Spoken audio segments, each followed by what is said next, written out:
What up, everybody? This your boy Theo Pinson here again with another episode of Rain Race with my boy. He's back, and we're in his spot right now.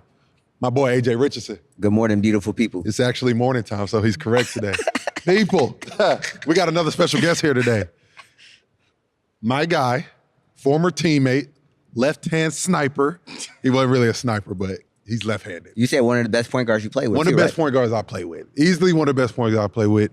Easy, makes the game a lot easier for his teammates. Ask LJ, my man still hooping to this day. Ask Gary Clark. Ask Nate Mason. We got to the championship game in the Peach Jam. We lost. Shelton's fault. Didn't play well. But no, we got my boy Shelton Mitchell on here with us today.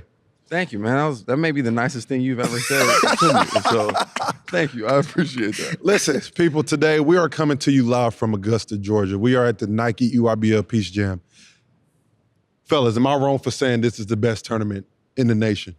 Not at all. Best end of the season tournament in the nation. 100%. I think this is also one of the staples of high school basketball. I think everybody, if you know high school basketball, you know about Peach Jam and you want to be a part of it. 100%. And for the people out there who follow us, and like I said, me and AJ, we appreciate everybody who supports us. I want y'all to understand who puts this thing together. These two guys right here. We're missing one more person, though. And one person. Yeah. No, he's camera shy. Missing the GOAT. You're missing the GOAT. But these two guys right here, the episode today is about how they get this whole thing together and what it takes to put this type of event together and how they keep the excitement and those type of things together for the players to want to continue to play here. And I think it's important for people to hear about it. So, AJ, I will start with you. What does the Peach Jam mean to you, and what has it become over the years as you've been working and setting it all up?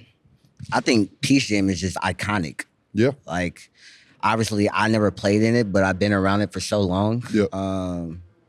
Like Chris, Team CP3 been in it for like over 10 years, and just seeing how it grew, like from watching Shelton, watching you, watching Harry, like everybody watching the people that just got drafted. Like you see the banners around, you see Rob Dillingham, like he just got drafted this year and stuff like that. And just being around that, it's just like very iconic. And I think I always say, like, if you don't play on a Nike circuit, you don't play at Peach, you wasn't really like that. Yeah. I agree. You wasn't really like that. And if you was dodging smoke. Yeah, you was dodging smoke. That was my biggest thing is like, if you want to play against the best competition, if you want to be in front of every college coach, these seats back here, every college coach that you can think of is sat in there. Yeah. You know what I'm saying? And you want to be in that environment. Sheldon, I want to come in and ask you, is like, you played here. Now you're working and setting it all up. What's the difference in your eyes of what Peach Jam means to you and how it is now?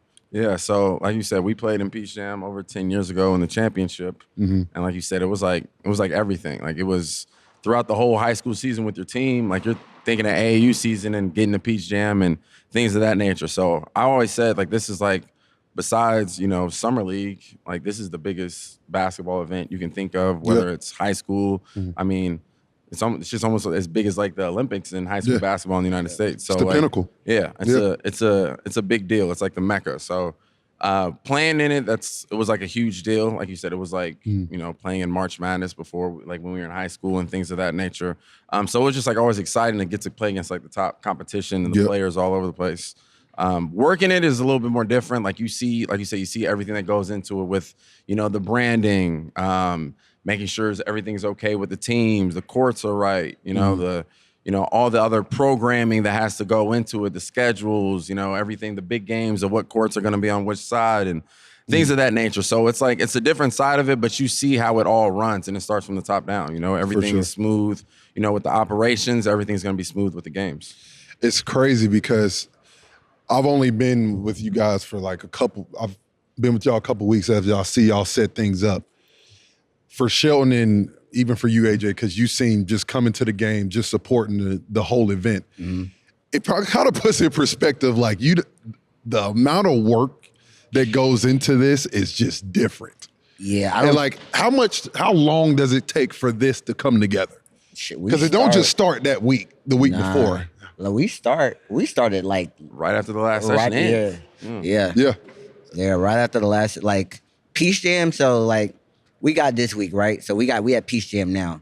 We'll start planning for next Peace Jam, shit, right after this is over, low key. Yeah. You know what I mean? So, because at the end of the day, like Sheldon said, it's the Mecca. So, like, we got 4 stops, but we want to make sure this one is, like... The one. Yeah, like, for sure. Branding, like he said, like, the teams is good. We got to make sure, like, all the product that the team's getting, like, all that stuff, like, making sure, like, this is when you come in, you walk in, like, you get the energy, you feel the energy, but, like, it's Nike. Yeah. You know what I mean? So, like, that plays a part in it, too. So, yeah, it takes a while, bro. It takes For a while. sure. I know a lot of people, the Tidal League crew came in and they're helping us out this week. And they're like, the gym is small. Talk about how important that is to Peace Jam. Like, that's a part of Peace Jam. Yeah. And how it's just electric in here. Talk about that from the player standpoint and just how y'all seen it over the years. I think from a player standpoint, I mean, you know this. Yeah. Like, when you're in high school, I think any good player or anyone would rather small gym, packed crowd, rather than big gym, and then it feels empty. Like, For sure. You know, here you can feel just like the walls kind of shrinking in on the games. Like, I remember playing in it, and it's like you have a break and you're in the hallway and you hear people screaming, everyone running down to the other gym to see what happens. So, like, I think that kind of adds to it to where, like, it's part of, like, the culture of Peace Jam. Like, you watch back, you know, almost 15, 20 years ago, you can see Derrick Rose playing. You can see Anthony Davis and all these other guys in these small gyms to where it's like, this is part of the culture of Peace Jam, and you don't want it to be any different. And I think the players and the families, and they also understand that and enjoy that too, because it's just like you feel the energy right when you walk in the door. For sure. So I'm going to ask you both your roles. Going into Peace Jam, what is everything you know you need to do before Peace Jam starts? Everything. Yeah, I was about to say. I mean, everything. Everything you can think of, branding, I mean, hotels, making sure the team's straight, like all that. I mean, yeah, like it's really like, so like we work for a sports marketing agency, and our agency pretty much runs all of Nike grassroots basketball. So like, when people ask us what we do, like our motto for our company is like, we ain't got roles in that. We just be like, yo, just get the shit done. Yeah. Like that is really like our motto, what we do. Like for sure. We don't care who the boss is, nothing. Like just make sure the shit get done. But I think like when you actually say like what needs to be done, it's really everything. So if you say like, who go get the referees?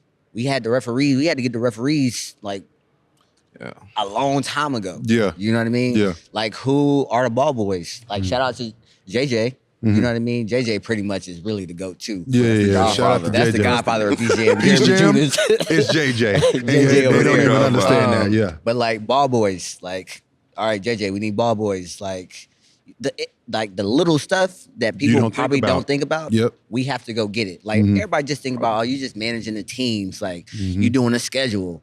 Yeah, no, it's so much shit that comes into it. Hotels. Like, I mean, there ain't a lot of hotels in Augusta for 50-something teams. Yeah. Like, and the people don't understand, keeping all these teams happy, that's another thing. That's another story. You know what I'm saying? Like that.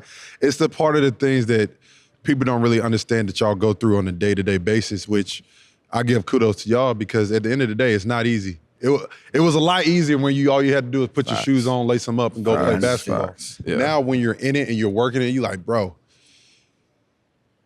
And I feel like there's some sort of satisfaction for you guys when they're playing and y'all could just sit there and be like, damn, we really did this shit. Sure. Like it came out really well. At the end of it, you sit there, go to the bar, have your little drink with this game, and you just enjoying it. But one other thing I want to talk about is like, we talk about having good people around you.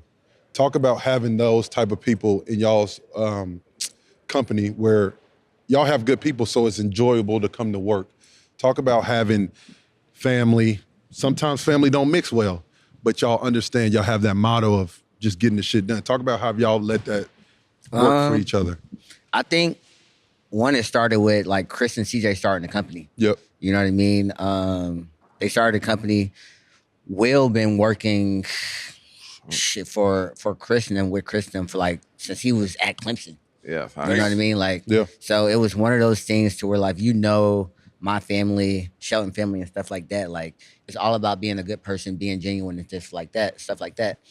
So once we got the opportunity to start Playbook, it was like a no-brainer. Yeah. It was a no-brainer, and we known each other for over 10 years. Mm-hmm. So that makes it easier. Like everybody was already like family and stuff like that. So it's more so of like, yo, how can we continue to help, continue to grow? And we all got the same common goal. That's to make Playbook what it is and continue to make Nike happy, all our other clients happy and things of that nature, and just continue to work hard, bring value, and continue to like just continue to grow in this industry. Because at the end of the day, like working for a sports marketing agency, it can get tough. Yeah. Because you can deal with a lot of bullshit too. Am I right or wrong? Yeah. You can deal with a lot of bullshit. But I mean, knowing that I get to wake up every morning, I talk to them every single day. Yeah. Like literally Weekend, every for single, like weekends, like all that, like even when I'm on vacation, it's like, yo, in our group just chat, checking like, in. Just checking in. For And sure. we probably don't even talk about work. Like sure. it's just more so like just joking Mhm. and just having fun and just like checking up on each other. So I think that really helps. Like that for me, in my opinion, that helps me wake up every day and being happy and blessed in order to say that like, I do what I do. Yeah, I mean, I think that's the biggest thing. Like, it makes a job a lot easier when you like the people you're working with. I know that for sure. Facts. The connections piece of working with Nike, working for the EYBL, like these kids don't understand. Well, some of them may do, but they don't understand everything that goes into it and what y'all are trying to give them a head start on what they're going to experience. Because this is kind of what the jump start, in my opinion. I think this gets you ready for that next level because you're setting the stage, you're doing everything you possibly can for them to be ready for that next step. Because when you're 17s, when you play for the 17s, next thing is college. Yeah. At that point, you got your high school season, but like you're not gonna play against 5 other guys that's gonna be just as good as you are, like you are in the Peace Jam. So I think this event is probably the best I could think of. Yeah. I agree 100%. I think another thing, and Shelton can talk more about it, our schedule is crazy. Oh yeah, yeah, Facts. yeah. Like, I Just think, talk about the last month. Talk about the last month that y'all just had. I let Shelton talk about that. Where are we? So that would be, so we finished the last EYBL session 4. That was Memorial Day. Right after that, we had a couple, like 10 days off. We went straight to, or maybe a little bit longer, we went straight from St. Louis for Elite 100. After that, it was Jason Tatum CP3 camp. And St. Vegas. Louis, Elite 100 is how many days? 5 days? It was like, we were there for a week. Yeah, we were there for Yeah. a week, And then for it sure. was straight from there to Vegas. When we were there for another week, went home for 3 days, and then we came here. And we're gonna be here for a total of 13 days. Yeah. So that's a lot. But it's like to piggyback what you said, it makes it easier when you work with family. Like For sure. it's like playing basketball. Like when you like your coach, you like the dudes you're playing with. Like the games are gonna be a lot smoother, and you're gonna enjoy your time a lot more. So that's what like with these guys, like I mean, to me and with you, and like it's just like family. So it's cool. Makes it a lot easier. For people that don't understand, yes, when the tournament happens and it starts, that's cool. You got those days, but they got to get here 2 to 3 days before to set all the shit up too. So they adding on top of the whole trip that it's supposed to start in. But no, I want to give y'all guys a lot of props. Y'all deserve the limelight because this whole thing doesn't work without y'all, and y'all doing an unbelievable job. And I'm excited for the week, and y'all will see all the coverage because we're gonna be covering it all, and y'all gonna see it live on YouTube. So make sure y'all subscribe to that too. And You gonna get a haircut? Because we got a I'm barber definitely shop. gonna get a haircut. Oh, They yeah. got barbers Barbershop. here too. Yeah. So we got all barbershop. that. Got barber. They got damn recovery lounge? rooms. Like Get this your shit merch. different than I Yeah. was here. Oh, the merch is crazy. Yeah, The merch is gonna be crazy. nuts. But listen, people, that's another episode of Run Your Race. Sheldon, I appreciate you coming on. AJ, Appreciate you, my brother. Welcome back, brother. Thanks. We missed you. And that's another episode of Run Your Race. Peace.